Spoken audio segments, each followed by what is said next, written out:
estados mentales en inteligencia artificial. Estados mentales.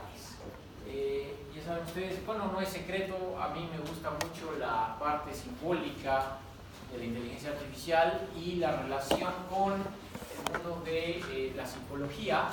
Entonces,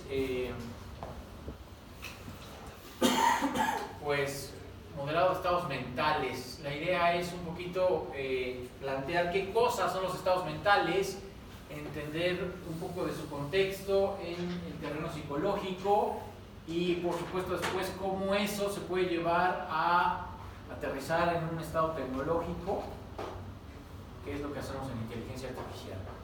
Y pues coloco en mi portada estas imágenes de esta famosa pintura, el grito, ¿verdad? La coloco aquí, ahorita voy a dar créditos en la siguiente lámina, pero es una pintura que se ha vuelto a nivel internacional icónica, representativa de, sobre todo de angustia, de desesperación. Entonces, bueno, pues comienzo justamente dando los créditos que corresponden. Me han dicho que tomo imágenes de la red, de todos lados, para armar mis presentaciones y que nunca doy créditos, es cierto, pero en esta ocasión sí, creo que aquí se amerita un poco de créditos. Esta pintura original se llama El Grito, Edvard Munch, un noruego, y de hecho el título original que él mismo le dio a su obra fue un título en alemán, y el título original se llamaba El Grito de la Naturaleza, aunque él mismo después lo nombró en noruego, nada más como El Grito. Y pues como dije, se ha vuelto icónico del estado mental de angustia, ¿no? de desesperación. Y estas otras imágenes son simplemente de una estatuilla por ahí que encontré, que pueden ustedes comprar en Amazon, una estatuilla muy bien hecha del personaje de la pintura, pues como para tener ahí un adornito en el escritorio, ¿no? Por $37, ahí está muy claro. Bueno, entonces, el asunto de los estados mentales. ¿En qué contexto? Desde el punto de vista computacional, el contexto que comienza el estudio de estados mentales comienza con la teoría de agentes. Y bueno, al estudiar agentes, en cualquier libro que ustedes tomen de teoría de agentes van a encontrar casi al principio la definición más básica, ¿no? Se trata de entender a los agentes. Tradicionalmente, un agente inteligente se caracteriza por su interacción con su entorno. Entonces, casi en cualquier libro van ustedes a encontrar un diagrama parecido a esto, en donde pues se representa el agente, el entorno y esta relación de percepción y acción sobre el entorno. Nos dicen clásicamente que un agente es un ser, ya sea biológico o artificial, capaz de percibir su entorno y de actuar sobre él. Y entonces, para ello, el agente tiene un conjunto de sensores, un conjunto de actuadores y pues algún tipo de inteligencia interna. Determina qué tan inteligente es, pero en esencia siempre se caracteriza, se entiende un agente como eso. Un programa, una persona capaz de percibir su entorno y actuar sobre él. Y entonces, pues esa interacción forma lo que llamamos la experiencia del agente.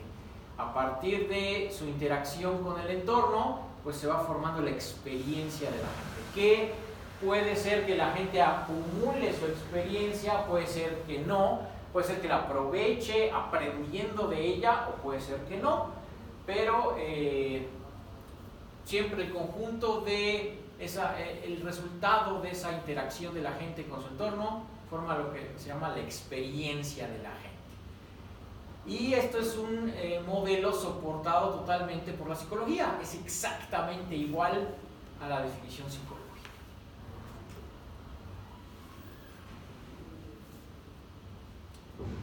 Entonces, para construir su experiencia, los agentes dependen de lo que se llama un mecanismo sensorimotor. Bueno, en inglés, un sensorimotor mechanism. Y evidentemente esta palabra pues está compuesta, por eso la coloreé de diferentes formas. La parte es sensor y la parte motor, ¿no? Un mecanismo sensorimotor. Entonces esta palabra está formada como una reunión de esos dos conceptos, y quiero aclararlos un poquito. Por un lado está la parte de sensor, la parte de sensación y percepción, que es muy importante distinguirlas. En computación generalmente nos ocupamos de la percepción. La sensación en realidad no es mucho nuestro estudio, porque pues generalmente disponemos de aparatos, sensores que se ocupan de eso. Y nada más para explicar un poquito de qué se trata o la diferencia. Sensación entonces es la recolección de información con los sensores disponibles, simplemente la recolección de información con los sensores disponibles, que si se trata de un agente humano, un agente biológico, no necesita ser un humano, puede ser un animal, pues exactamente es la misma definición, ¿no? Tiene un tipo de sensores, tiene vista, tiene oído, olfato, etcétera. Y en cambio la percepción es interpretar la información sensorial que llega, que es la parte, aquí es donde empieza la parte computacionalmente interesante y complicada también. Y yo creo que sobre todo en este laboratorio nos dedicamos mucho a muchos algoritmos de percepción, de interpretar, ¿no? Por ejemplo, interpretar las imágenes o interpretar señales de audio o lo que sea. ¿Cómo es que le damos un sentido a la información sensorial que recibimos? Es decir, en términos psicológicos, tenemos el entorno, algún estímulo del entorno, y lo percibimos, lo sensamos con nuestros órganos sensoriales, con los 5 sentidos básicos y con los sentidos extendidos. No es nada más a partir de los sentidos básicos, pero estos son los fáciles de ilustrar, digamos. Sí, muchas gracias. Estos son los sentidos fáciles de ilustrar. Sensamos el estímulo, recibimos el estímulo del entorno, y cuando lo interpretamos, entonces cuando ya pasa a su almacenamiento en el cerebro. ¿Es posible almacenarlo sin interpretarlo? Sí es posible, pero la diferencia que hace es que cuando no interpretamos lo que percibimos del entorno, la huella en la memoria es mucho más débil, es decir, es algo que fácilmente se olvida, nunca pasa de la memoria de corto plazo. Mientras que en la medida que esta parte, la percepción, sea más fuerte, que entendamos exactamente lo que estamos sensando, pues va a ser más fuerte la huella de memoria, se va a quedar en memoria de largo plazo. Pero evidentemente es posible sensar algo y no percibirlo, no interpretarlo correctamente, y de todas maneras se almacenará ahí. La otra parte de la palabra sensorimotor pues es la parte de motora, justamente la parte de acción. El agente debe ser capaz de percibir su entorno, y obviamente si lo percibes porque antes lo sensó. Entonces el agente debe ser capaz de percibir su entorno, y el agente debe ser capaz de actuar sobre su entorno. Y en general, en términos psicológicos, entendemos la actuación como cualquier medio de modificar la relación entre el agente y su entorno. Entonces, pues estas son definiciones muy básicas que se encuentran, como dije, en las primeras páginas de cualquier libro de teoría de agentes, ¿no?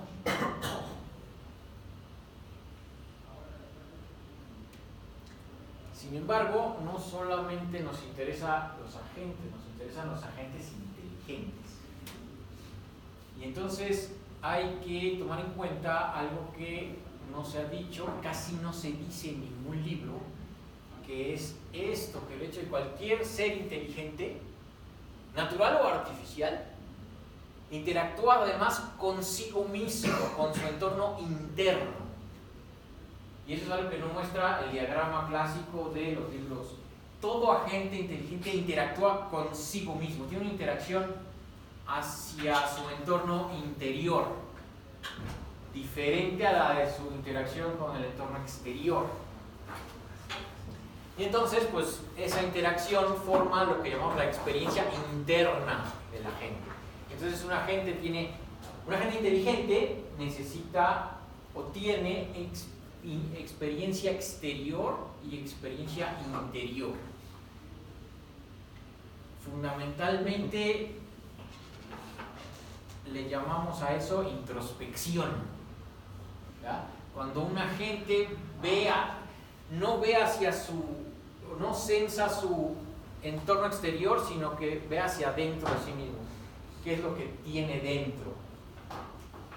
Introspección clásicamente representada por una imagen de este tipo, y en ese caso, cuando el estado mental es normal, entre comillas, cuando se tiene un estado mental alterado, por ejemplo, personalidad múltiple, pues se representa más o menos así.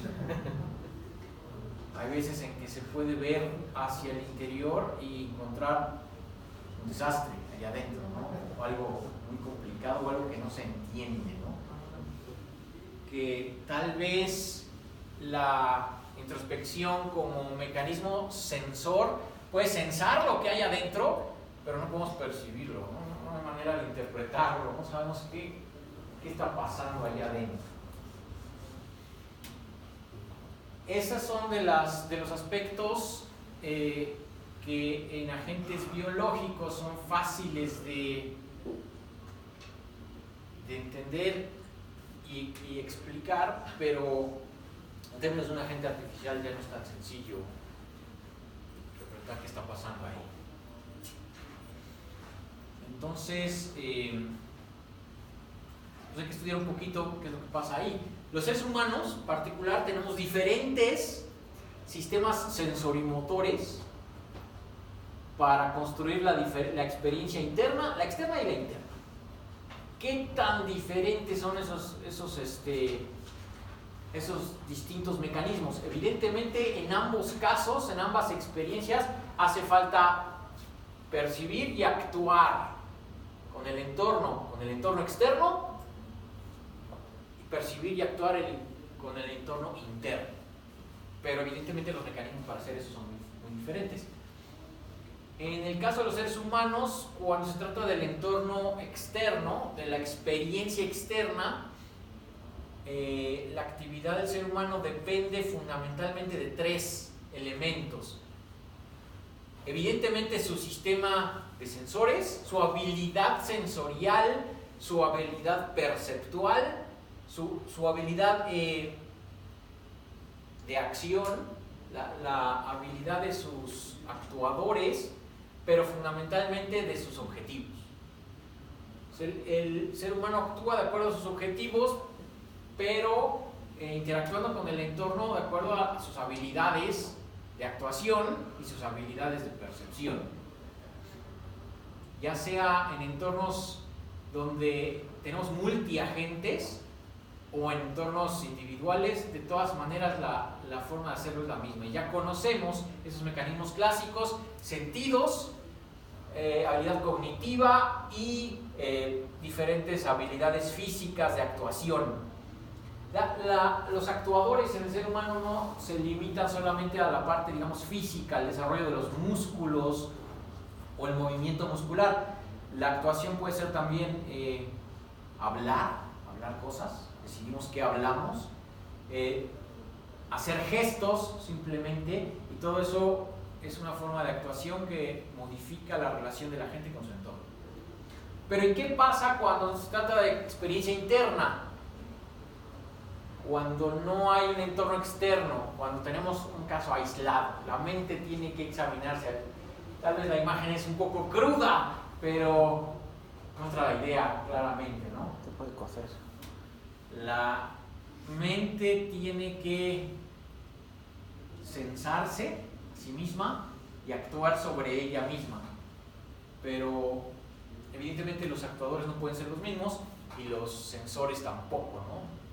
Ninguno de los sentidos, ni siquiera los sentidos básicos, sirven para introspección. La imagen puede ser cruda, pero me refiero es la mente aislada por completo, sin posibilidad de sensores físicos ni actuadores físicos. Sin embargo, hay que hacer lo mismo, hay que censarse, ver qué hay adentro, percibirlo, entenderlo y actuar sobre eso, modificar.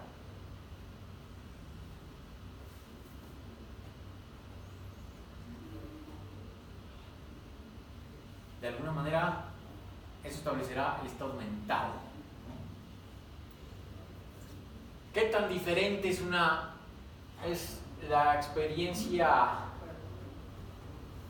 interna de la externa? Pues, como dije, mucho. Entonces, si resumimos, cuando se trata de experiencia externa, de armar la experiencia externa de un agente, evidentemente el primer paso es percepción. En este caso nos basamos en sentidos básicos y extendidos. Los sentidos extendidos son los diferentes de los 5 clásicos, por ejemplo, el sentido del equilibrio, el sentido de la orientación, en muchas ocasiones el sentido de la amenaza o el peligro. Todos esos son sentidos extendidos. Nos basamos en esos y por supuesto en nuestra capacidad de procesamiento cognitivo para interpretar lo que estamos sintiendo. Pero en el caso de que armamos la experiencia interna, pues lo único que tenemos en el caso de la percepción es recuperación de la memoria. ¿Qué cosa tenemos en la memoria? Porque a final de cuentas la mente es fundamentalmente operaciones de memoria y pues esto que llamamos introspección, ¿no? Poder revisar lo que hay allá adentro. Para el caso de la acción, pues para la experiencia externa entonces dependemos de actuadores físicos, ya sean biológicos o artificiales, dependiendo de la gente, cosas como decía gestos, el habla, etcétera, cualquier forma de interactuar con ese entorno externo. Y aquí lo más importante es cuál es la forma de actuar sobre el entorno interno, y es un concepto que se ha llamado operaciones mentales. Las operaciones mentales son las diferentes formas de modificar pues el contenido de la memoria, el contenido interno, ¿no? De la mente. Entonces fundamentalmente este va a ser el concepto importante para determinar los estados mentales, las operaciones mentales que realizamos.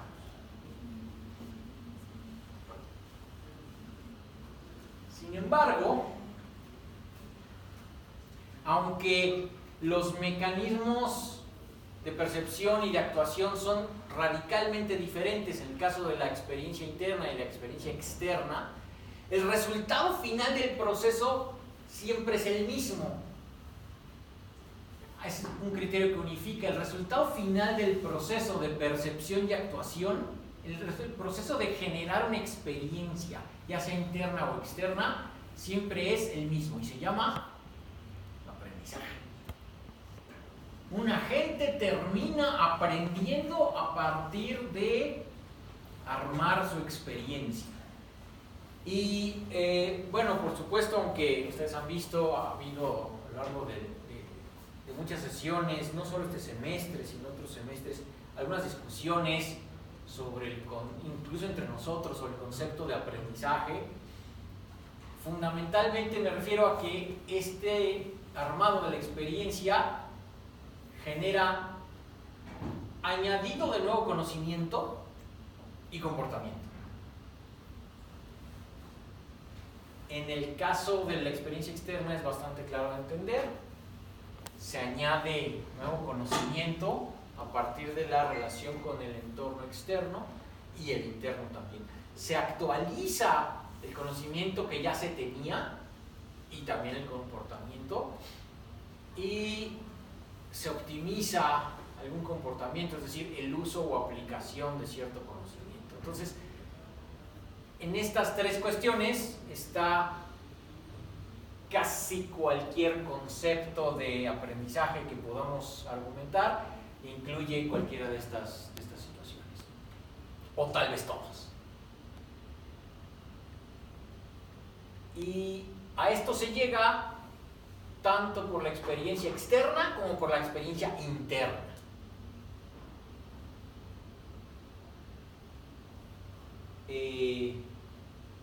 ¿Qué tanto influye una u otra? ¿Qué tanta proporción de experiencia interna y externa se requiere para una mente, entre comillas, sana? Pues eso sí ya es algo que deben decidir los psicólogos, ¿ya? Los psiquiatras tal vez.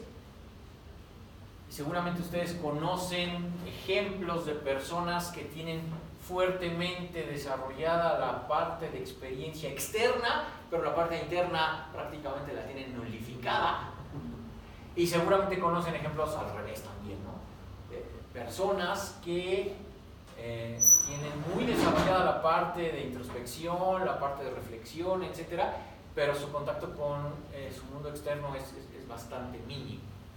De las dos maneras, de todas maneras, se está logrando algún tipo de aprendizaje, que a final de cuentas es lo que los agentes hacen, tanto los biológicos como los artificiales.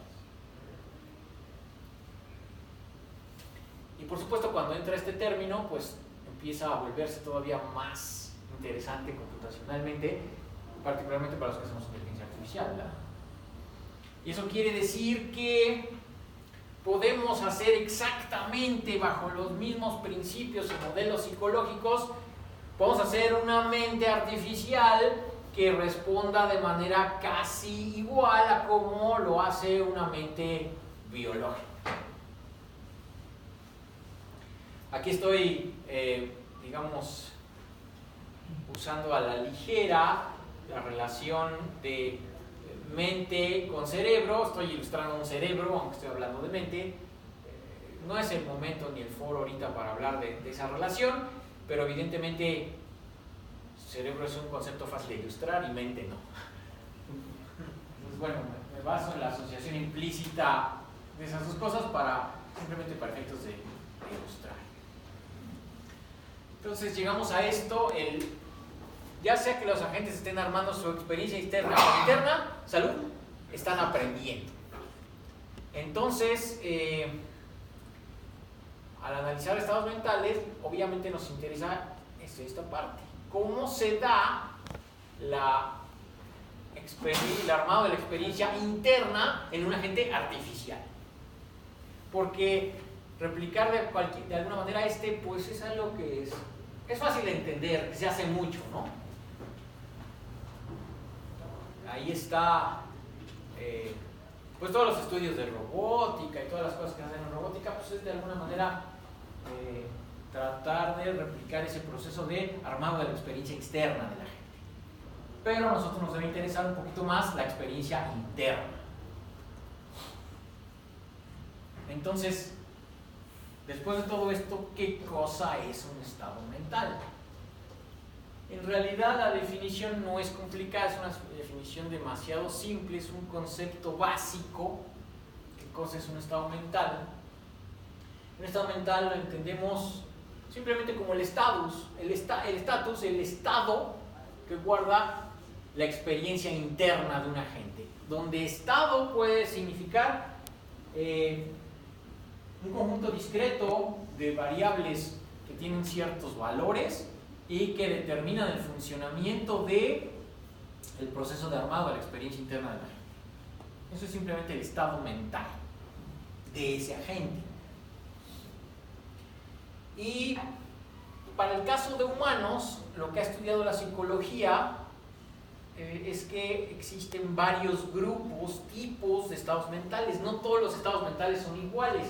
El término estado mental acostumbra a confundirse mucho con estado emocional. Y aunque los estados emocionales efectivamente son estados mentales, hay otros estados mentales que no son emocionales. Particularmente, la teoría prevaleciente en psicología nos habla de 4 grupos diferentes de estados mentales. Estados de representación mental, no tiene que ver con las emociones, sino cómo es que nos estamos representando el mundo exterior o el mundo interior. Tiene que ver fundamentalmente con el sistema simbólico con el que trabaja la mente. Por supuesto, estados,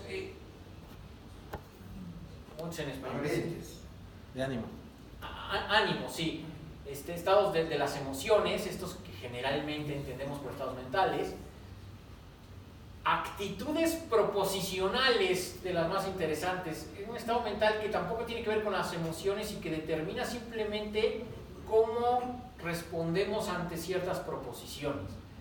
Y estados alterados, en donde los psicólogos establecen lo que es diferente del estado de vigilia y conciencia normal.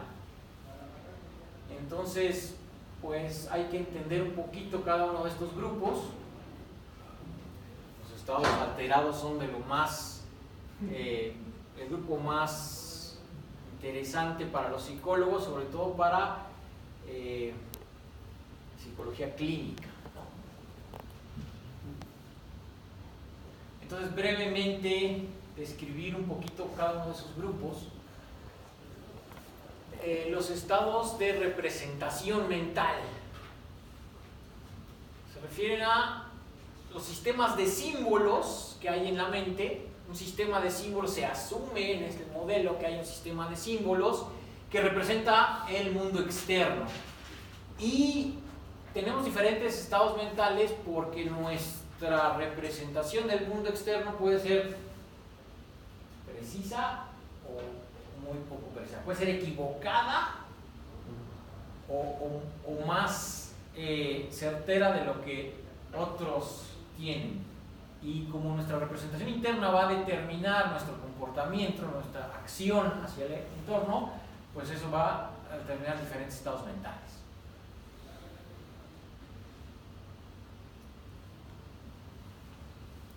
Después, los clásicos estados de las emociones, humores, ¿no? Tal vez sería la traducción más correcta de los estados de emociones.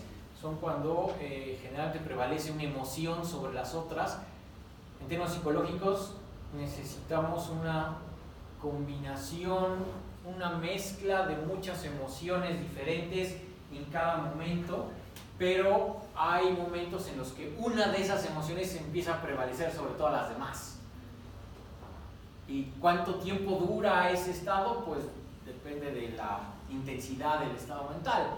Puede ser que la emoción que prevalezca sea, por ejemplo, tristeza, y entonces estamos en un estado de depresión, o estamos en un estado eufórico, o cualquier otra emoción que ustedes puedan identificar.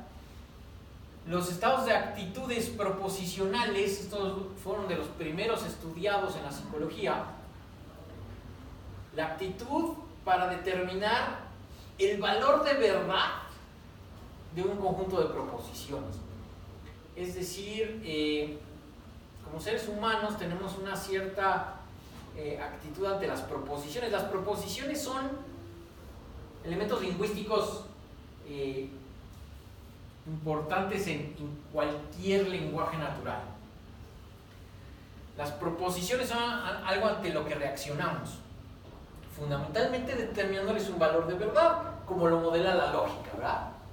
Entonces, el estado mental de una cierta actitud es justamente el que nos va a modificar la forma de asignarle un valor de verdad a proposiciones. Estamos en un cierto estado mental que puede no tener etiqueta, puede no llamarse de alguna manera el estado mental, pero estamos en un estado mental en donde todo lo que nos digan lo vamos a asignar como falso.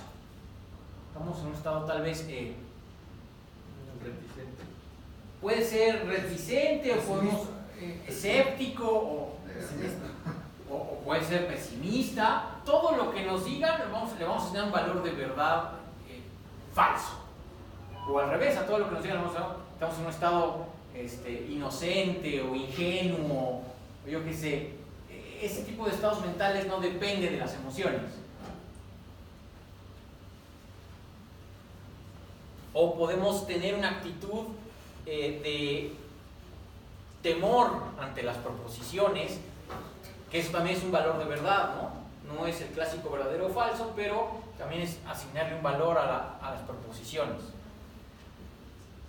Y después están los estados alterados, que como dicen los psicólogos, pues son cualquier estado diferente del estado consciente normal. Por ejemplo, entrar en estado de coma, ¿no? Alguien tiene un accidente, entra en un estado de coma, lo cual significa que su parte consciente se niega a tomar el control y todo el tiempo está controlado por la parte subconsciente. El tipo no va a despertar hasta que cambie ese estado, ¿no? Entonces, algunos de estos estados mentales tienen que ver con las emociones, otros no, y muchos de estos estados mentales tienen una fuerte relación con el estado de salud física. Algunos estados mentales se pueden dar, como estos, se pueden dar por alguna condición física, algo que funciona mal a nivel fisiológico, y otros pueden ser totalmente independientes de eso. Entonces, hay una variedad de estados mentales. Por ejemplo, el estrés, el estado mental estresado, que pues algunos lo ubican acá y otros lo ubican acá. El estado mental de estrés se caracteriza por una presencia muy fuerte en el cuerpo de cortisol, de la hormona cortisol, ¿no? Y esa es la que nos fastidia porque nos impide razonar con serenidad y empieza a alterar toda la salud, el cortisol, ¿no? Entonces, pues es un estado alterado o es un estado, no sé, pues es como que de las dos, ¿no? Hay diferentes estados, diferentes variedades de estados mentales. Este señor fue de los, si bien no el primero, uno de los principales promotores del estudio de los estados mentales en la psicología. Hilary Putnam, sobre todo con esta publicación, una publicación del año 80, The Nature of Mental States, donde dedica todo el libro justamente, no es un libro, es una sección de un volumen de una serie grande, que es la serie Readings in Philosophy of Psychology, y dedica toda la obra justamente a analizar los estados mentales desde el punto de vista psicológico, incluyendo sus motivaciones, sus causas, cuáles son estados mentales que de alguna manera amerita tratarlos clínicamente, cuáles no, etc. Ese fue el principal impulsor del estudio fuerte de los estados mentales en psicología, y él creó este concepto que se llama isomorfismo funcional. El isomorfismo funcional pues simplemente nos dice que puede haber una correspondencia entre los estados mentales de dos agentes que preserva sus relaciones funcionales. Es decir, que dos agentes, y nunca, de hecho, explícitamente dice lo contrario, que dos agentes no necesitan ser biológicos. Por ejemplo, un agente artificial y un agente biológico pueden ser funcionalmente isomorfos si sus estados mentales corresponden y esa correspondencia preserva sus relaciones funcionales. O sea, cuando los agentes están en el mismo estado mental o en el estado que se corresponde con el del otro, responden de la misma manera. Su comportamiento Pues es semejante cuando sus estados mentales son semejantes. Isomorfismo funcional. Y a pesar de que esto tiene el apellido funcional, lo hace depender justamente de estados mentales en que se encuentra. Así que implícitamente Putnam asume el modelo de la mente humana como una máquina de estados, lo cual pues hace nuevamente eco en la inteligencia artificial. Pues si esto es así, entonces tenemos una motivación extra para construir agentes que en la medida que sean funcionalmente isomorfos a agentes biológicos, y esos agentes biológicos son inteligentes, pues nuestros agentes artificiales también van a ser inteligentes, porque sus relaciones funcionales son las mismas. Su comportamiento será inteligente, como el del agente biológico, aunque estemos hablando de un agente artificial. Y esta es una de las cosas que pocas veces se considera cuando hablamos de construir agentes inteligentes, pues la inspiración. Si procuramos un isomorfismo funcional, si lo buscamos del principio, pues tendremos ahí un cierto resultado mejor. Lo que implica este principio es que podemos tener las mismas relaciones secuenciales entre los estados mentales, viendo la mente como una máquina de estados mentales. La secuencia, la manera en que fluye de un estado a otro, pues puede ser la misma en dos agentes diferentes, sin importar su naturaleza. Así que eso justifica no solo la disciplina de inteligencia artificial, sino nos da una guía de cómo proceder, ¿no? Más allá de los modelos que debemos replicar tecnológicamente, por supuesto, conviene revisar si las relaciones funcionales son las mismas, porque de alguna manera tendremos ahí pues una buena garantía de, por lo menos, de comportamiento inteligente que procede de las relaciones entre los estados mentales. Creo que eso lo ilustra bastante.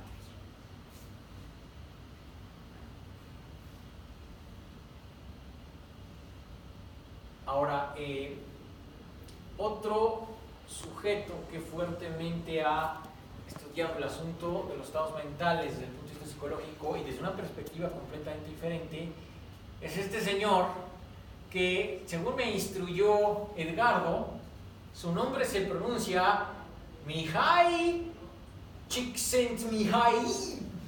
¿Estoy en lo correcto? Bueno, eso es húngaro y me costó un buen rato ayer estar practicando cómo se pronuncia su nombre. Pero este señor, pues, es relevante en el mundo de la psicología, es uno de los padres fundadores de la corriente de la psicología positiva. La psicología positiva es,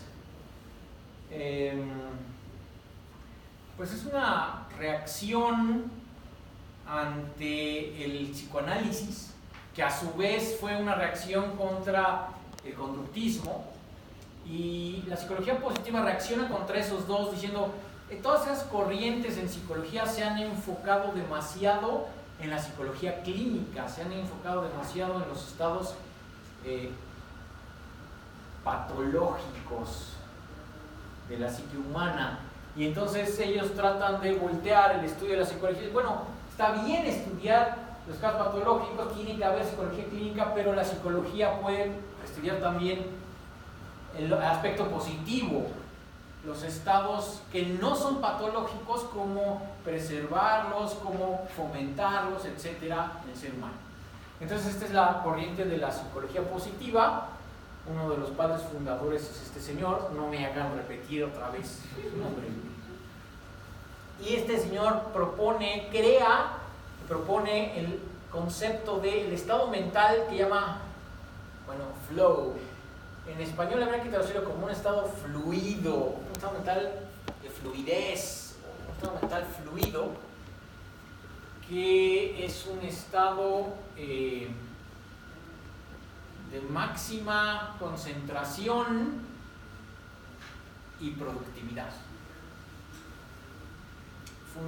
Aunque el concepto lo genera desde el año 1975, hubo una publicación muchos años después de él mismo, que fue donde realmente se consolidó a nivel internacional el concepto, que fue en el año 1990, en este libro que llama Flow, The Psychology of Optimal Experience. En este sentido de buscar la psicología positiva, pues aquí se estudian los estados mentales de experiencia óptima, los que no son enfermizos, digamos. Y le llama a el estado de la experiencia óptima. Insisto, este es un libro muy posterior, en realidad el concepto se hizo desde el año 75, cuando realmente surge el concepto por primera vez, cuando este señor es seleccionado como presidente de la Asociación Norteamericana de Psicología. Y entonces en ese momento empieza a impulsar este asunto de la psicología positiva, que la psicología debe servir para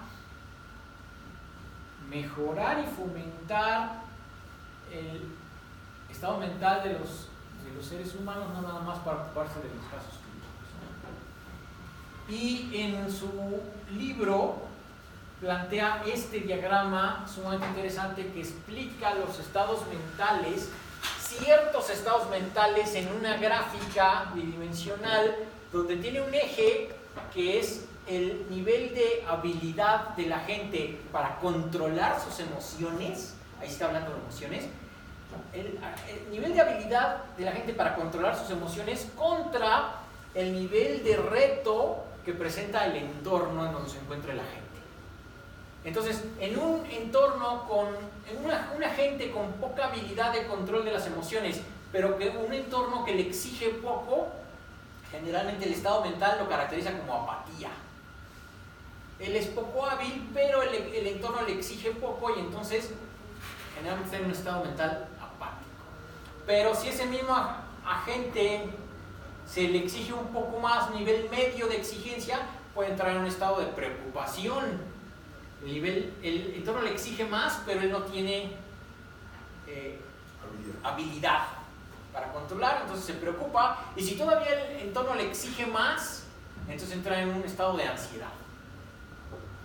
Por el otro lado, si el agente es altamente hábil controlando sus emociones ante diferentes niveles de exigencia del entorno, si el entorno le exige poco, pues entonces está en un estado de relajación.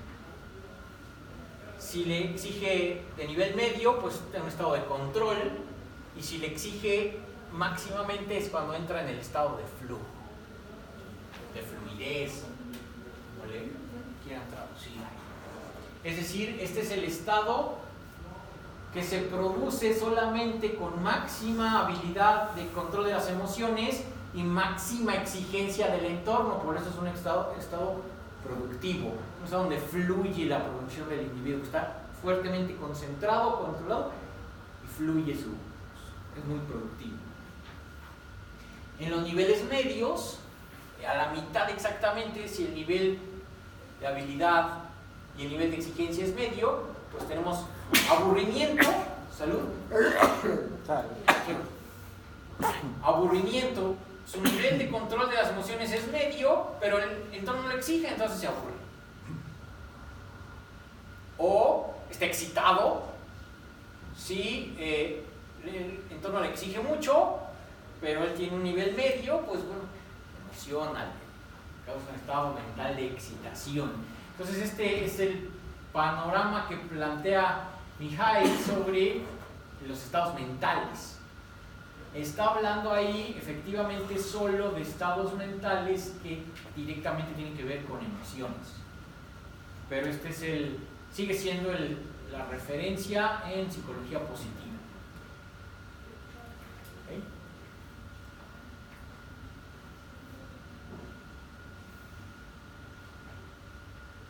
¿Okay? Perdón, de alguna manera este diagrama me gusta porque aunque aquí es muy obvio en este eje que está hablando de nivel de interacción con el entorno externo, de alguna manera este otro eje representa lo opuesto. La habilidad en el control de las emociones de alguna manera implica la interacción con el estado interno, con el entorno interno. Entonces este concepto está muy relacionado con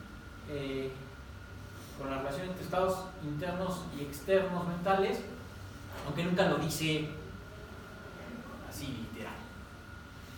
Ahora, ¿qué pasa computacionalmente con todo eso? ¿Qué hacemos computacionalmente con ese conocimiento? ¿Cómo generamos agentes dotados de operaciones mentales que puedan cambiar su propio estado interior? Evidentemente, empecemos por separar el conocimiento que tenemos psicológico en el conocimiento que es interesante desde el punto de vista computacional y otro conocimiento que no es interesante. Aquí hay que separar de los 4 grupos de estados mentales. Algunos son importantes computacionalmente y otros no. Particularmente de los no interesantes, pues los estados mentales que proceden de las emociones no son interesantes, son especialmente no recomendados para ser implementados en un agente artificial. ¿Cuál sería la ventaja de implementar en un agente artificial estados como estrés? ¿Por qué queremos un agente artificial capaz de estar en un estado de estrés o de depresión o de euforia? Estos estados mentales que proceden de emociones, pues digamos, no vemos ni siquiera en el ser humano algún beneficio de esos estados. Entonces, ¿y para qué los implementamos en términos artificiales?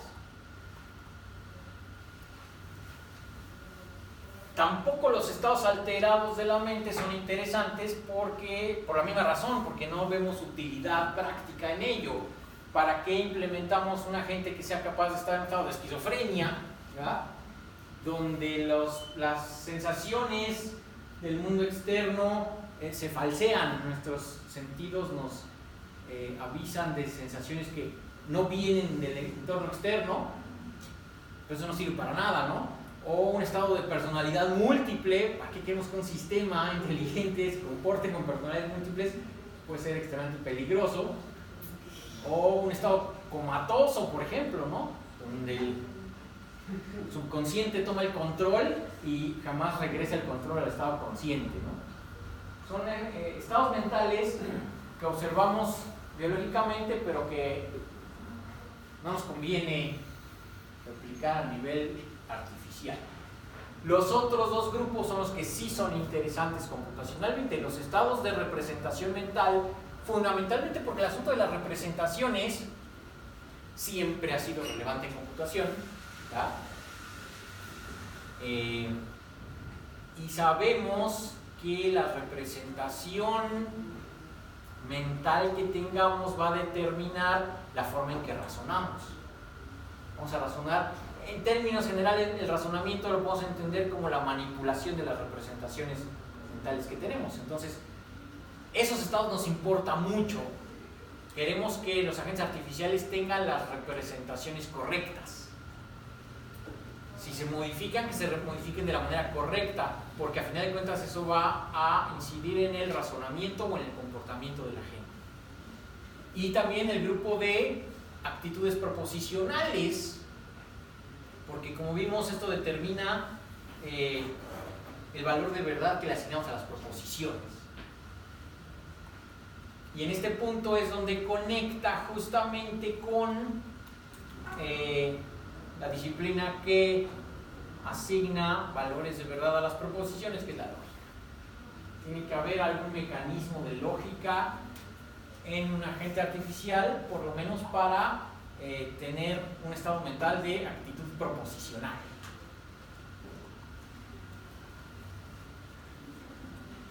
Entonces, dijimos que para generar estados mentales, lo que necesitamos son actuadores, pero internos, operaciones mentales.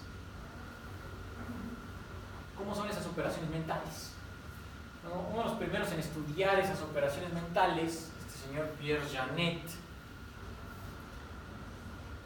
que en este libro, Le Médecine Psychologique, o algo así. Medicine.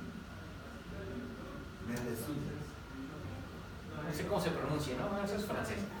Pero. No, pero tiene una E. No es Medicine, sino Mede. Mede. Sí, bueno, ok. No sé cómo se pronuncia en francés. Pero.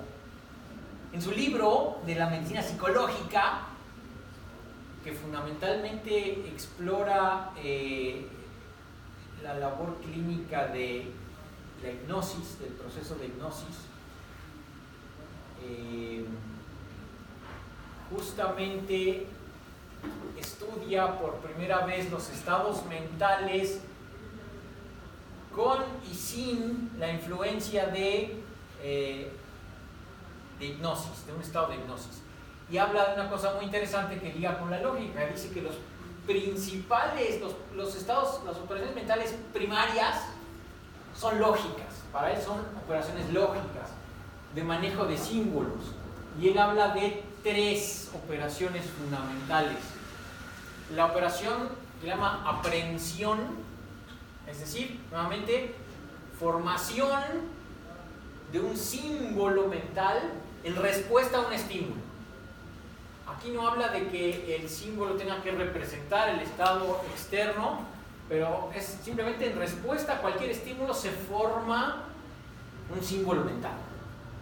Un símbolo o más de uno, un sistema simbólico, yo qué sé. Se forma un símbolo mental y ese es el estado de aprehensión, la operación mental de aprehensión. Después existe la operación de juicio, se llama así, asignar propiedades al símbolo y un valor de verdad, es decir, donde ya el símbolo se convierte en una proposición.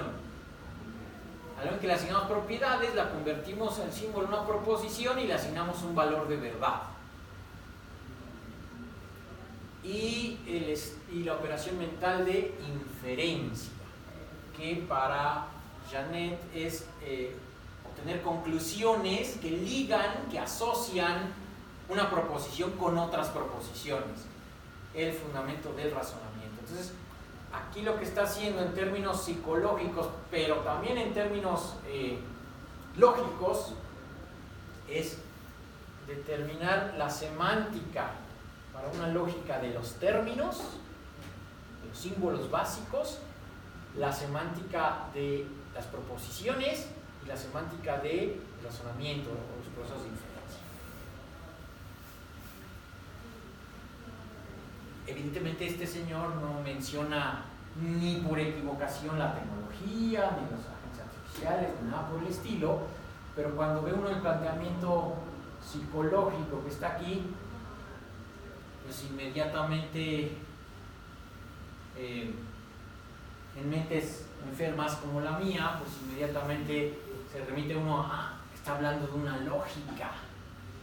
Entonces las operaciones mentales las puedo implementar con una lógica que tiene justamente estos elementos, que me permite definir una operación de formación de términos, proposiciones con valores de verdad y operaciones de inferencia, que relacionan unas premisas con otras, proposiciones.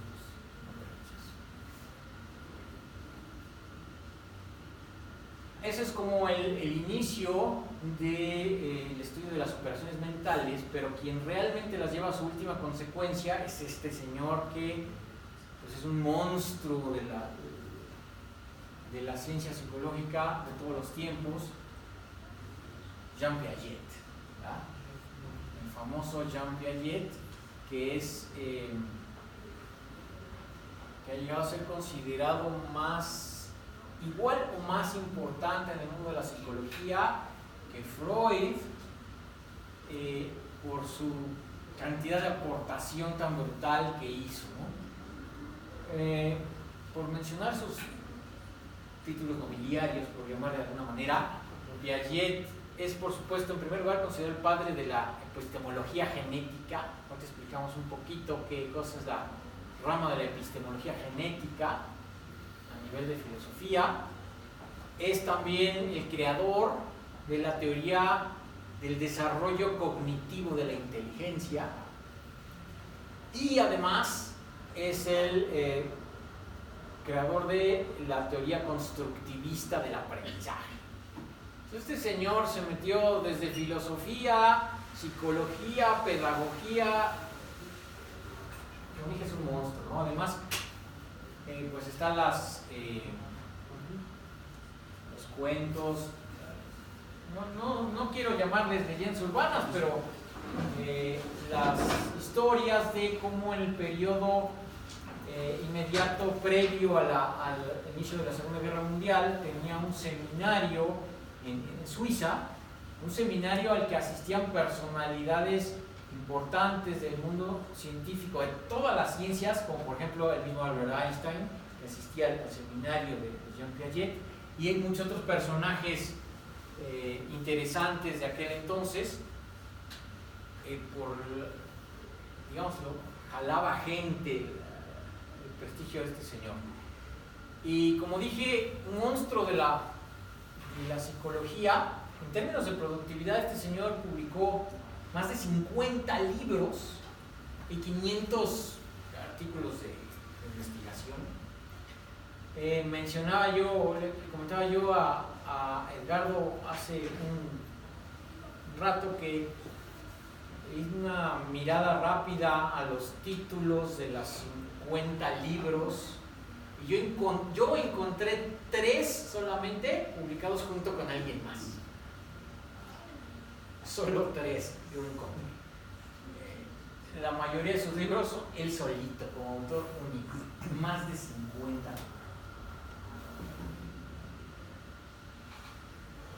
Obviamente todos en el mismo ámbito, desde filosofía hasta bajarlo a pedagogía y cosas prácticas. El señor se manejaba en todo ese enorme rango.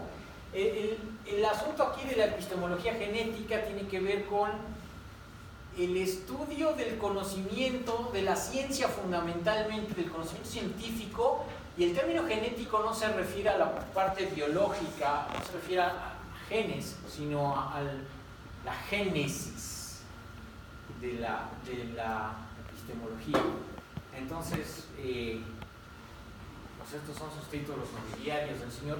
Y en términos de influencia directamente en la inteligencia artificial, también tuvo influencia muy directa en los primeros momentos de la disciplina de inteligencia artificial, porque, para empezar, trabajó desde allá a Suiza con este señor que después migró a los Estados Unidos, con Seymour Papert, ¿verdad?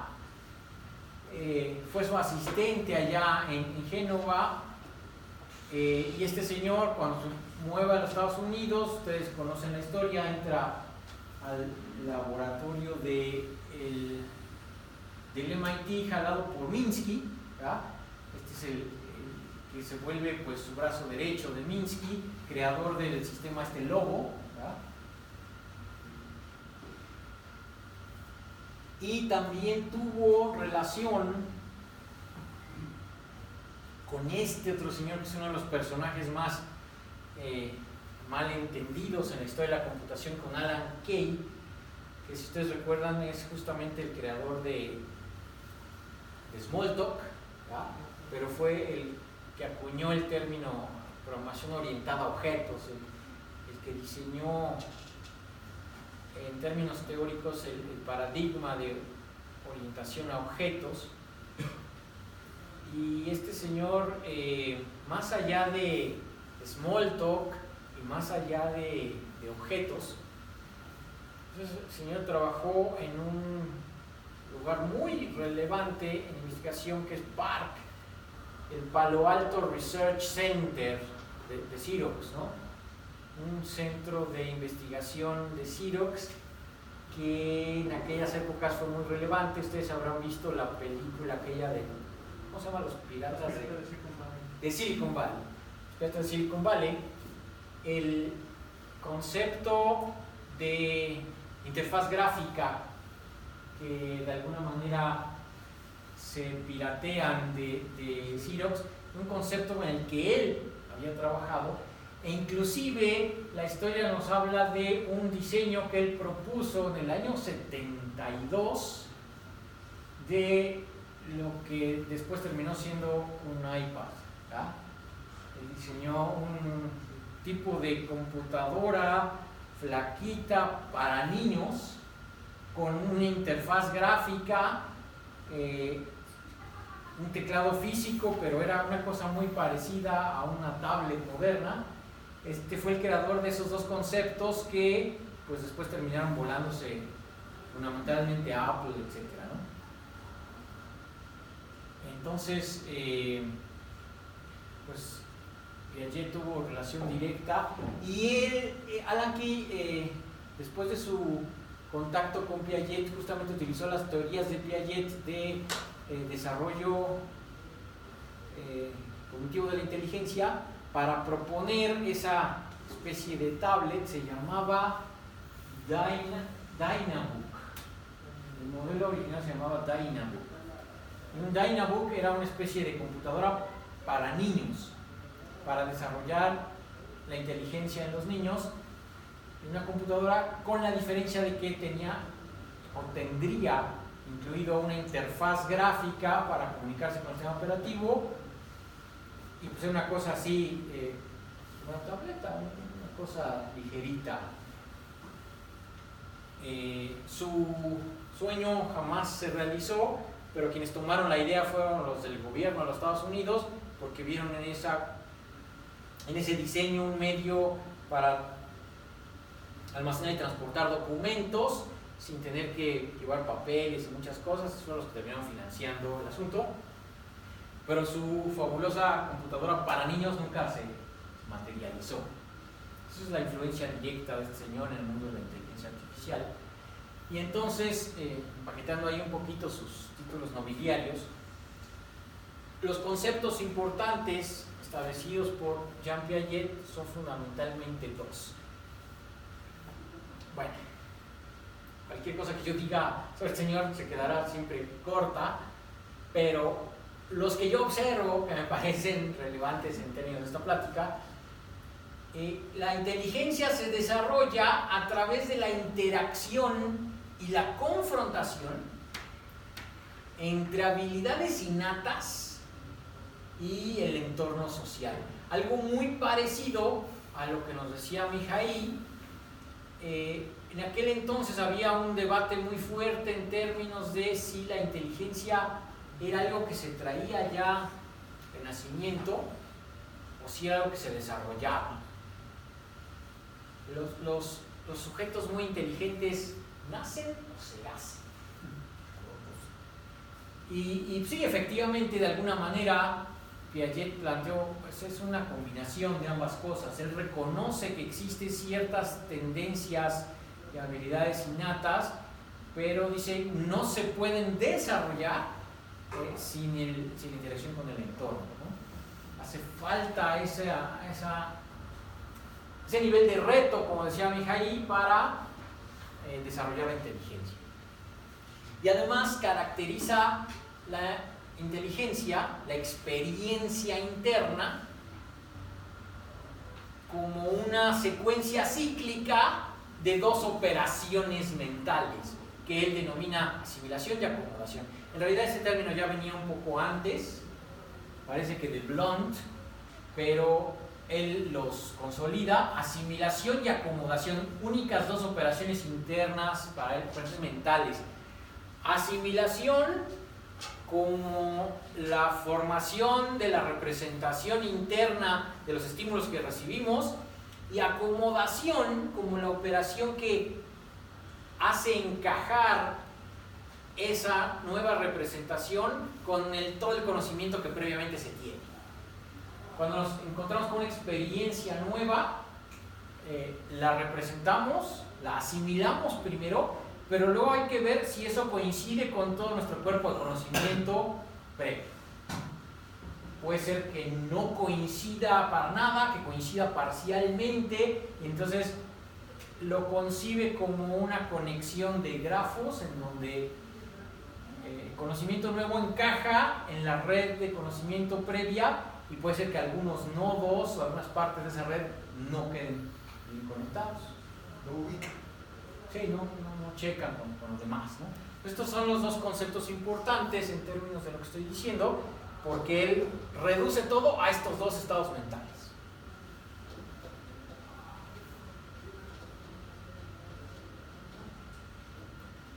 Entonces, en términos de psicología, nuevamente, las capas que forman el desarrollo del estado mental, de la inteligencia en sus estados mentales, son los siguientes. A partir del cerebro tenemos una implementación física de lo que esto significa, y esa implementación física, en el caso del cerebro, pues está compuesto por estructuras neuronales, ¿no? Una estructura, ¿cómo le llaman esto? No me acuerdo qué, pero hay estructuras neuronales así, hay estructuras de esta forma, o con muchas conexiones para todos lados, etc. Y bueno, los neurofisiólogos se han dedicado a identificar muchas de esas, para qué sirve cada una, para qué se especializa, en qué tipo de región del cerebro está, en fin. Son los elementos básicos que conforman la implementación física del cerebro, y después se pasa un paso muy poco entendido, pero necesario, a una conformación de un sistema, lo que se llama un sistema físico de símbolos, ¿no? Es decir, sistema de representaciones que corresponden con nuestro mundo externo. Necesitamos representarnos nuestro mundo externo para poderlo entender. Entonces tiene que haber la formación de un sistema simbólico, el sistema simbólico clásico de Allen Newell, ¿verdad? Se forma un sistema simbólico para representar, y después se pasa a este nivel. Existen operadores simbólicos donde ya no se trabaja con los estímulos, sino con sus representaciones, a nivel de operadores simbólicos, y de ahí se pasa a armar un lenguaje del pensamiento, en términos de, como lo decía Chomsky, ¿no? Un lenguaje del pensamiento que utiliza este sistema de símbolos, pero ya lo integra con una sintaxis, una semántica, una pragmática, de manera que forma el pensamiento. Y a ese nivel tenemos ya estructuras simbólicas, ya no estructuras neuronales, sino estructuras simbólicas, donde lo que hagamos aquí implica manejo de estos símbolos, que a su vez están representando conceptos del exterior. Entonces aquí podemos manipular todos los objetos que pertenecen a nuestro entorno exterior, gracias a un lenguaje y un proceso del pensamiento. Y entonces, con este proceso con este lenguaje, ya podemos determinar estados mentales. Porque aquí ya tenemos las operaciones, entonces podemos determinar estados mentales, y a nivel de los estados mentales, ahí es donde encontramos los elementos típicos psicológicos del estado mental: metas del ser humano, metas de la gente, creencias, conocimiento concreto, procesos de razonamiento y de comportamiento. Entonces, si este es el esquema psicológico, en términos de inteligencia artificial podemos replicar algo muy semejante. No se ve aquí nada que no podamos replicar con sus debidos cambios. Entonces podemos pasar este esquema a un esquema de modelo de capas computacional, donde ya no estamos hablando de una mente biológica, sino de una mente artificial. Evidentemente la implementación física de una mente artificial no va a ser armada de neuronas, sino de elementos, digamos, tecnológicos correspondientes. Fundamentalmente estamos acostumbrados a la electrónica, como para implementar lo de acá, o puede ser cómputo cuántico, el tipo de computación que... Neumática. Sí, lo que que sea, tenemos estructuras tecnológicas que implementan físicamente esto que queremos construir, y al pasar a estos dos niveles, en lugar de un sistema físico de símbolos y un lenguaje a partir de ese sistema físico de símbolos, utilizamos un solo elemento que es una lógica, justamente. Utilizamos una lógica que la utilizamos tanto para representar el conocimiento. Los símbolos están dados a partir de las capacidades de esta lógica, y la misma lógica incluye fórmulas de inferencia, que de alguna manera son una reducción del proceso de pensamiento. ¿Cómo se da el pensamiento? Pues se da en términos lógicos a partir de utilizar fórmulas de inferencia, tomar diferentes proposiciones de las que tenemos en nuestra base de conocimiento y realizar inferencia con ellas, y entonces con estos elementos cambiados igualmente llegamos a determinar estados mentales con los mismos elementos, pero en un agente artificial. Estados mentales, porque aquí tenemos operaciones lógicas que se convierten en operaciones mentales, ¿no? Cambiar el contenido de nuestra mente. El contenido igual de la mente artificial. Le llamamos en términos artificiales la base de conocimiento, ¿verdad? Y entonces, pues, esto es lo que yo he estado estudiando ya hace algunos años.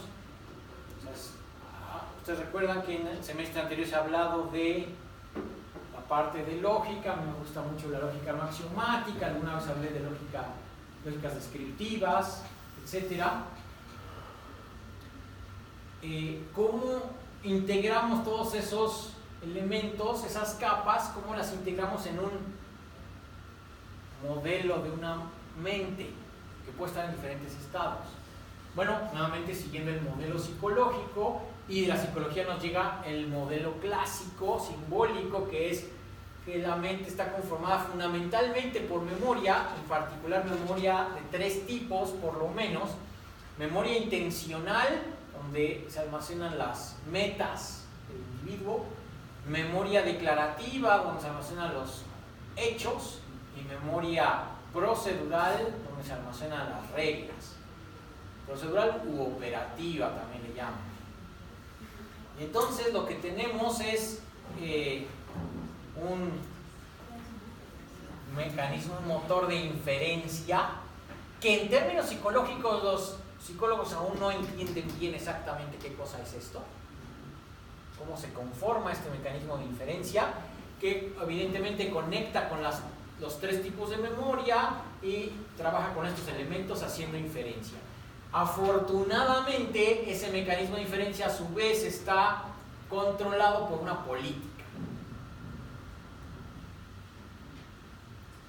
Y esa política es la que tiene directa conexión con la parte de percepción y la parte de actuación.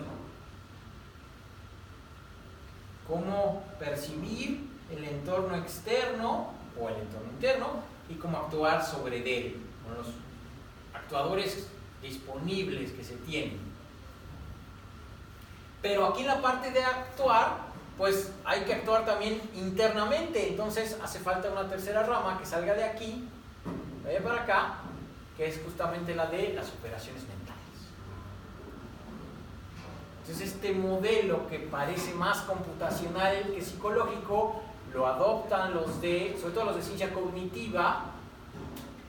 Pues ellos trabajan bajo el supuesto de que la mente humana tiene exactamente esa misma organización. Aunque no entienden bien esto, están estudiando esta, y pues hablan de una variedad enorme de operaciones mentales, estas acciones sobre el contenido interno de la mente. Y pues si ellos lo aceptan, nosotros con mayor razón.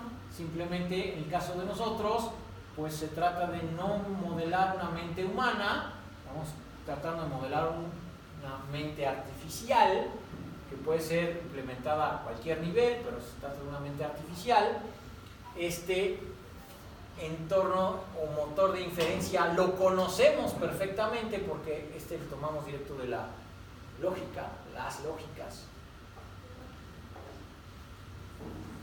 Tenemos diferentes mecanismos de percepción que pueden ser distintos módulos o programas que provean percepción de diferentes estímulos del exterior, acciones hacia el exterior, bueno, dependen de tecnológicamente qué actuadores tenemos disponibles, ¿ya?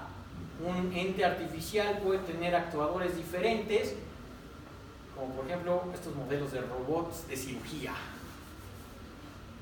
Pueden actuar sobre el entorno dependiendo de los actuadores que tiene, y pues en este caso tiene muchos actuadores muy diversos, eso dependerá, pero igual tendremos operaciones mentales que, como dije, necesitamos una lógica para englobar esto. Entonces tenemos definidas ya los tipos de operaciones mentales que podemos hacer para modificar metas, modificar hechos o reglas que están constituyendo nuestro conocimiento. Entonces el modelo es exactamente el mismo. Solo tomando en cuenta que hay una parte del modelo psicológico que no implementamos tecnológicamente, que es la parte de pérdida de información. Esta parte de pérdida de información le importa mucho a los que modelan en psicología cognitiva, pero a nosotros no nos es relevante. La pérdida de información se refiere a las diferentes memorias de corto y largo plazo y su interacción. A partir de la llegada de estímulos,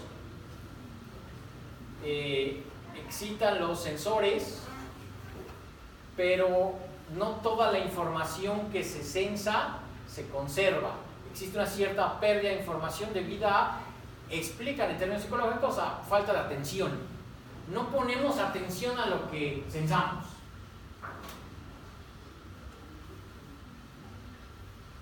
Cuando esa información se percibe, entonces pasa a una memoria de corto plazo,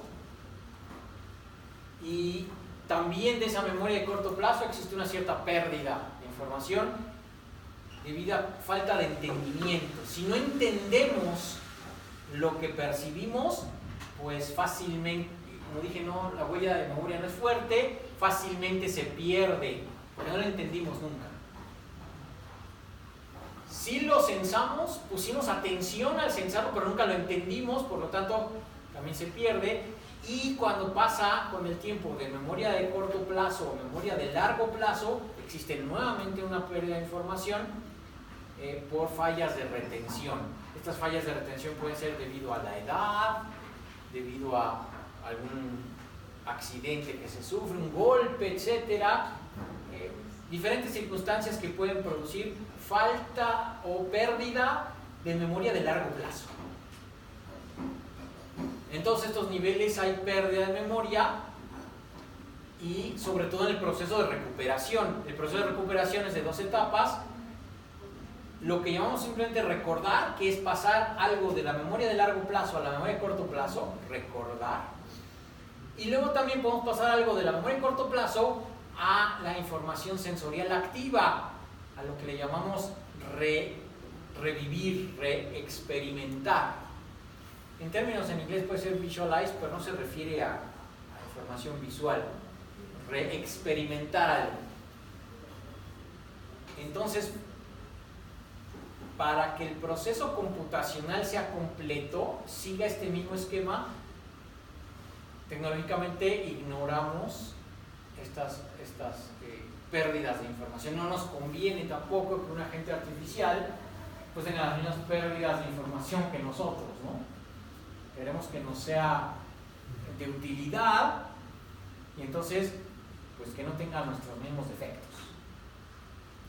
Nosotros no ponemos atención, pues así debe poner atención, toda la atención que pueda. No debe tener falta de entendimiento, no debe tener falta de, digamos, fallas de retención debido a la edad o cualquier otra cosa. Queremos que nos ayude. Es un agente artificial pues para acompañar a los seres humanos. Entonces es la parte que no implementamos, pero el resto del modelo sí se conserva. Y entonces, pues, como decía yo he trabajado estudiando, particularmente el último año, he estudiado fuerte lógica no axiomática para poder conformar un agente de estos. En otras ocasiones ya les he hablado de la lógica no axiomática. Aquí nada más quiero hacer un breve recordatorio de sus características. Recordemos que la lógica la usamos para representar el conocimiento, como sistema simbólico para representar el conocimiento y para determinar las operaciones de inferencia. Entonces, hay muchas lógicas, podemos seleccionar cualquiera de ellas. A mí me gusta esta. ¿Qué características tiene esta lógica?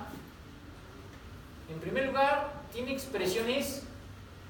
El valor de verdad de las expresiones no es verdadero o falso, sino es un vector con dos valores. Y esos valores dependen de la experiencia interna de la gente, es decir, lo que tenga almacenado en su base de conocimiento.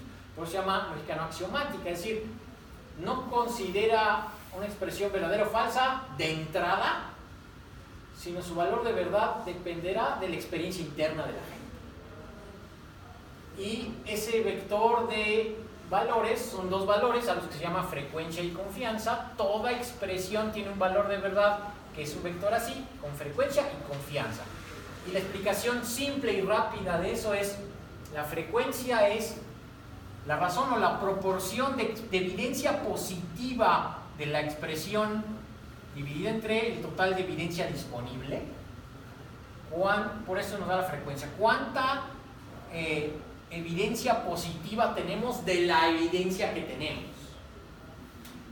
de una cierta expresión? Y la confianza se conforma también por un cociente, la proporción de evidencia conocida. ¿Cuánta evidencia conozco de cuánta evidencia es posible conocer? De manera que si el valor de verdad de las expresiones se conforma así, esto a su vez puede determinar la forma de muchos estados mentales, que son cómo va a influir el estado mental en la determinación de este valor.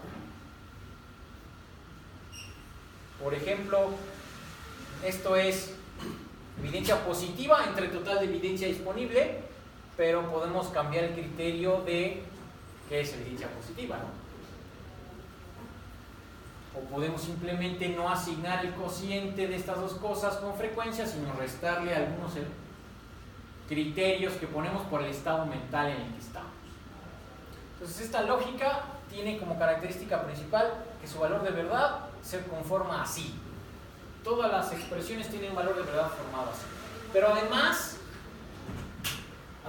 es una lógica no monotónica, lo que significa que en cualquier momento puede cambiar el valor de verdad de una expresión a la que ya le había asignado el valor de verdad. En cualquier momento lo que ya era verdadero se vuelve falso, o al revés.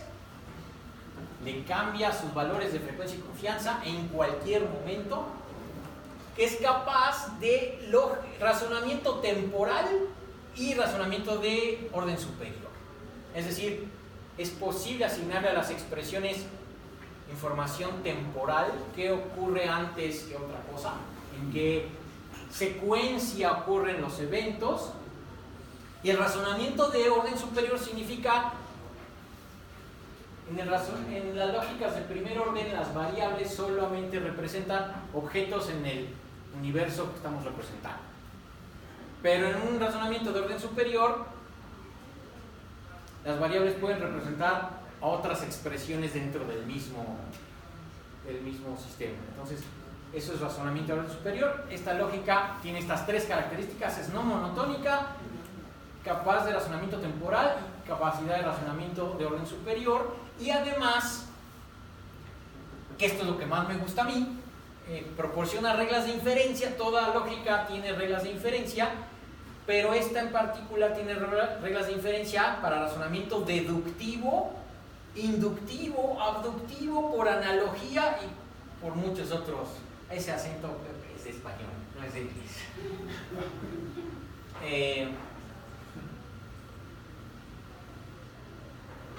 La mayoría de las lógicas típicamente se reducen a reglas de inferencia deductiva, porque en ciencia generalmente solo se le da importancia al razonamiento deductivo, pero esta lógica incluye varias otras reglas para hacer inducción, abducción, analogía, ejemplificación, validación, en fin, otras formas de razonamiento. Entonces, pues me gusta esa lógica porque es una lógica con muchos elementos, una lógica muy rica en términos de representación.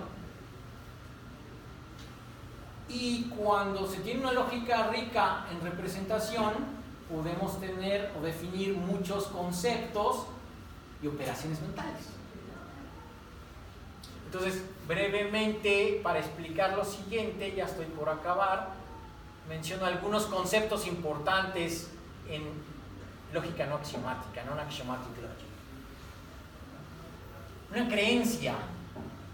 Estos conceptos son compartidos por muchos otros sistemas de razonamiento, tal vez con un carácter diferente, tal vez no. Una creencia pues, es cualquier expresión en la base de conocimiento. Cada expresión en la base de conocimiento es una creencia. La experiencia, pues como hemos dicho toda la sesión, la experiencia en este caso es el conjunto de todas las creencias, el conjunto de la base el contenido de la base de conocimiento general. Eso es la experiencia de la gente. Conocimiento es la cerradura transitiva de la experiencia, es decir, el conocimiento es lo que está explícito en la base más todo aquello que se pueda inferir con ese conocimiento, con ese contenido. Todo eso se le llama conocimiento. Por eso es que cualquier gente puede no saber que sabe algo, ¿verdad? No saber que sabe algo, porque no lo tiene explícito en su representación, sino que hay que hacerle algún procesamiento para volverlo evidente y a veces no se hace ese procesamiento. Esta pareja de términos, juicio y consulta, están relacionados porque pues un juicio es una expresión con valor de verdad asociado, mientras que una consulta es una expresión sin valor de verdad asociado. Cuando damos al sistema una expresión sin valor de verdad, estamos haciendo una consulta. ¿Qué te parece esta proposición? Y la gente ya decide con su actitud proposicional cómo le asigna el valor de verdad a esa expresión.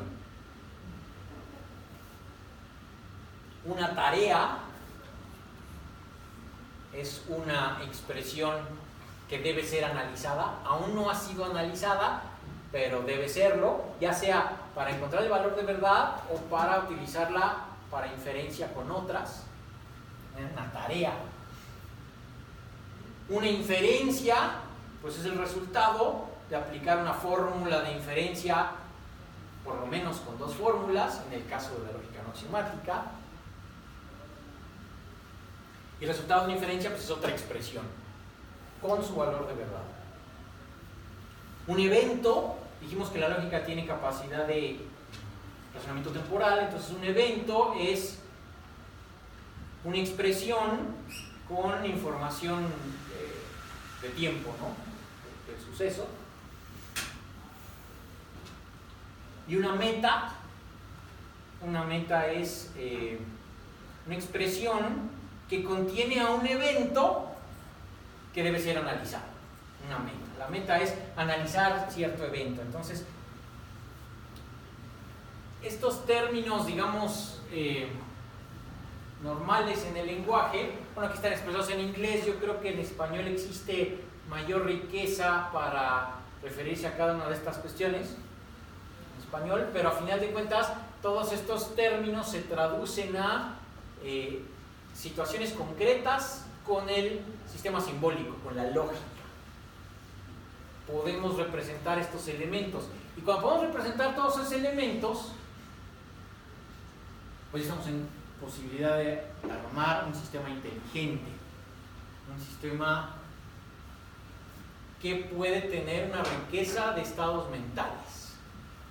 Y el sistema inteligente se arma a partir de la combinación del sistema de representación, en este caso la lógica simbólica y la lógica axiomática, y el razonador, el aparato que razona con esa lógica. En términos de tecnología, pues por un lado está la especificación teórica de la lógica y por otro lado el producto, generalmente un software que hace razonamiento con esa especificación. En este caso, pues NAR se llama, Null Reasoning System es el software o el razonador que trabaja con la expresión de la lógica no axiomática. Como existe esa misma pareja en muchos otros sistemas, o muchas otras lógicas, ¿verdad? He mencionado varias veces, pues lo clásico es pensar en lógica clausular, en cláusulas de Horn, y pues ahí está el famoso Prolog, que por ahí comenzó nuestra exploración histórica de todos estos razonadores, con Prolog, que trabaja sobre esta lógica. Si queremos usar lógica probabilística, bueno, pues hay un producto llamado Problog, un razonador también. Si queremos usar lógica difusa, pues existe, por ejemplo, el FOSI-DL. Si queremos lógicas descriptivas, varias lógicas descriptivas que se usan para web semántica, pues también hay un chorro de productos razonadores, ¿no? El FACT++, el Pellet, el Razer Pro y muchos otros que pueden ustedes mencionar ahí. Para cada especificación de una lógica tiene que haber, o nos conviene, que haya un producto que razona con esa lógica. ¿Y qué es lo que agrega el razonador a la lógica? A ver, ¿qué es lo que agrega? La política de control. La lógica nos dice qué fórmulas de inferencia son válidas, pero no nos dice cuándo usarlas. No nos dice con qué expresiones usarlas, en qué momento hacer esa inferencia. Entonces hace falta el producto que controle el proceso de inferencia. La mezcla entre la especificación y el razonador es lo que nos da un sistema inteligente. Entonces justamente esto, el elemento importante, el que le da la inteligencia realmente a la pareja, ¿no? No basta con lo que especifica la lógica, hay que decir cómo vamos a usar estas fórmulas de inferencia. Y bueno, en particular, este razonador tiene una política que se basa en un supuesto que llaman Eicher, que es el supuesto de insuficientes recursos y conocimiento. Todo el tiempo asume que tiene insuficientes recursos e insuficiente conocimiento. Y aún bajo esas condiciones, pues hay que hacer inferencia, ¿no? Pero esta es una política muy específica, una política de control muy específica usada por este producto. Podemos nosotros siempre usar la misma lógica y cambiar la política. Entonces tenemos un producto, un razonador con personalidad diferente. Y bueno, en otras ocasiones, desde hace un año les he platicado de mi proyecto de armar un razonador con esta lógica. No he tenido suerte hasta ahorita encontrando estudiantes de aquí del SIC, pero aquí tenemos presentes a Jennifer y a Montserrat, que son estudiantes de SCOM y que van a empezar el siguiente semestre con su TT de SCOM, justamente con la primera parte de este razonador.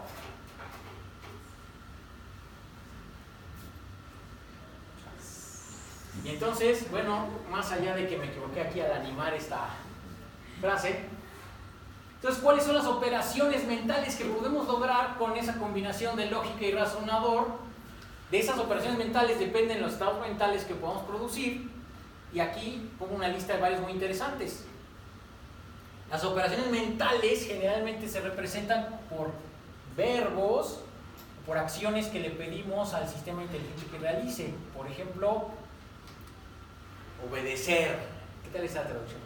Obedecer o ajustarse a algo se puede implementar simplemente con tomar una tarea del buffer de tareas y ejecutarla. En el buffer de tareas, pues es una zona donde tenemos almacenadas expresiones que representan tareas, ya vimos lo que es una tarea, y ejecutarla. Duda de esto. ¿Y cómo hago esa operación mental de dudar? Decrementando el valor de confianza de una creencia. El valor de verdad es frecuencia y confianza. Si decremento el valor de confianza, pues estoy dudando de esa expresión. Este también es duda en inglés, pero este se refiere más a dudar en los hechos, en la acción, mientras este se refiere a dudar sin forzosamente una acción, ¿no? ¿Cuál sería una traducción más exacta de esto? ¿Hay alguna en español? Cavilar. ¿Cómo? Cavilar. Puede ser que sí. Los dos se refieren a dudar, pero este es más orientado a acción, dudar al actuar. Y entonces, ¿cómo hago esta operación de dudar al actuar? Pues decrementando el valor de confianza, pero de una meta, no de una creencia, sino de una meta. Como esta es una meta, pues voy a decrementar el valor de confianza en realizar esa meta. Lo de Gesher podría ser titubear. Vacilar. Esta, sí, Titubear, también puede vacilar, ser, pues. sí, efectivamente. Nomás que en español como que no tiene la misma connotación de acción y la Sí, otra de acción. titubear, sí. Sí, tal vez Vacilar, titubear, ¿no? sí, efectivamente. Asume algo, asume esto, lo que doy en una expresión, pues esa operación mental la puedo realizar temporalmente, tomando una expresión del usuario como una creencia, temporalmente. El usuario me dice de qué debo dudar y lo que me da esa expresión la tomo como una creencia. Le asigno un valor de verdad, lo asumo, sale, ya. Pero temporalmente. Esta que anime mal, revisa, estate atento de tal cosa. Operación mental que puedo reproducir generando una tarea que contiene una consulta. Checa tal cosa, checa que ocurra esto. Entonces genero una tarea, me genero internamente una tarea y esa tarea contiene una consulta. Ya, hay algo que tengo que averiguar.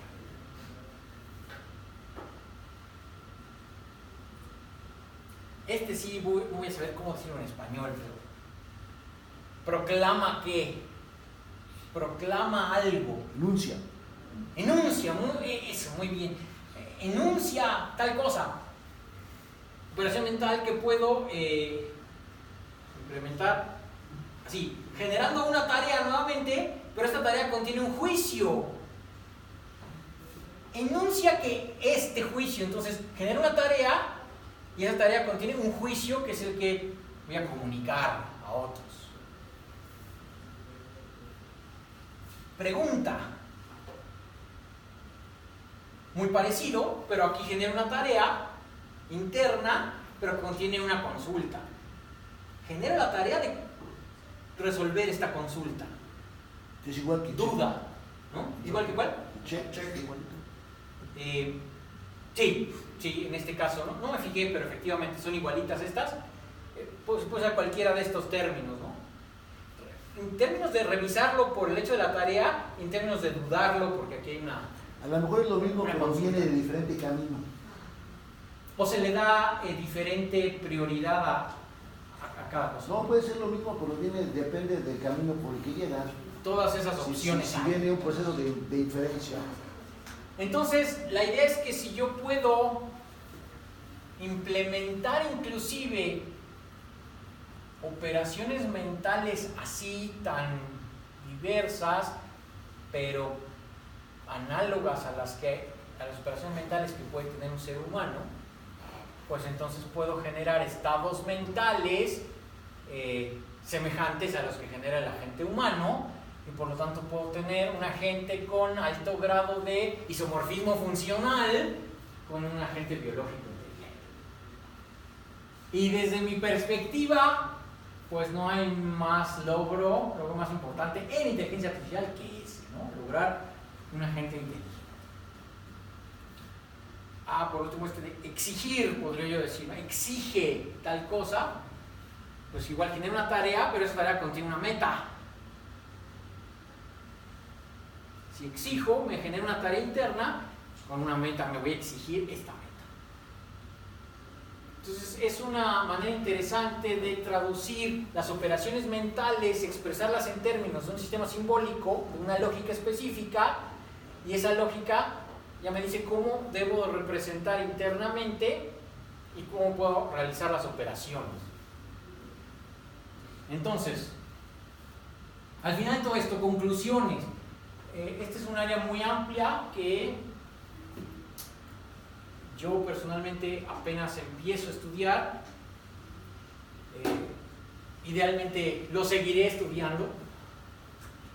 Pero concluyo, fundamentalmente quiero presentar dos conclusiones que me parecen relevantes en términos del laboratorio. En primer lugar, por muchos años hemos investigado algoritmos de percepción, decisión y aprendizaje. Por muchos años. ¿Cuántas tesis no han pasado por el laboratorio que se dedican solamente a algunos algoritmos de percepción, entender imágenes, entender señales, algoritmos de toma de decisiones y algoritmos de aprendizaje inclusive? Pero apenas hemos mirado en el asunto de estudiar o investigar sistemas de razonamiento completos y mucho menos modelos de inteligencia artificial general. Yo creo que pues ya llevamos muchos años en estas cosas y que nunca es mejor momento que el actual para dar el salto. Ahora empecemos, en lugar de fijarnos en estas cosas puntuales, empecemos a integrarlo. Por un lado en sistemas de razonamiento y más allá pues en sistemas de inteligencia artificial general. Yo creo que que tenemos los elementos, solo que no hemos planteado los proyectos con esa visión. Mi conclusión número 1. Y conclusión número 2. Copié el párrafo mal. Bueno, mi conclusión número 2 aparentemente no va a aparecer aquí. No sé por qué la copié mal, no la escribí, pero mi conclusión número 2 tiene que ver con el hecho de que, en mi punto de vista, la web semántica nos proporciona el entorno de oportunidad ideal para poder hacer eso que dice la conclusión número 1, para estudiar sistemas de razonamiento y entornos globales donde podemos construir o definir una inteligencia artificial general. Una inteligencia que de alguna manera tenga mayor parecido a la inteligencia biológica que observamos en los seres humanos, no solo porque contiene percepción, decisión y aprendizaje, sino porque además representa diferentes estados mentales. Tiene un isomorfismo funcional con nosotros mayor de lo que los productos anteriores han tenido. Entonces, me parece que esa oportunidad nos los da el modelo de la web semántica, y en particular en esta última lámina quiero justificar por qué me parece que hay una oportunidad ahí. Este es el diagrama le llaman de capas de pastel del modelo de la web semántica. En este modelo, las capas de abajo son las capas de administración de datos, fundamentalmente donde el epítome de esas capas es el RDF. Las siguientes capas de este lado son las capas de administración de conocimiento, porque aquí se arman ontologías, ya no solo datos, sino ontologías, con sus consultas, sus reglas, etc. Esta es la parte de administración del conocimiento. Pero las capas de hasta arriba, todas estas que ilumino, son las capas de administración de la inteligencia. Y vean cómo comienzan las capas, esto se lee de abajo para arriba, comienza con la capa de lógica, lógica de unificación, la capa de prueba, demostración, la capa de confianza y llega hasta las aplicaciones. Estas aplicaciones las concibo justamente como agentes inteligentes artificiales. Agentes capaces de manejar este conocimiento y estos datos, pero integrarlos de manera lógica. Y entonces aquí está la verdadera inteligencia artificial. Estos niveles de acá son, ya están medianamente desarrollados, más en Europa, Estados Unidos, me temo, pero incluso a nivel comercial ya existen productos, estándares, sistemas que están trabajando con todo esto.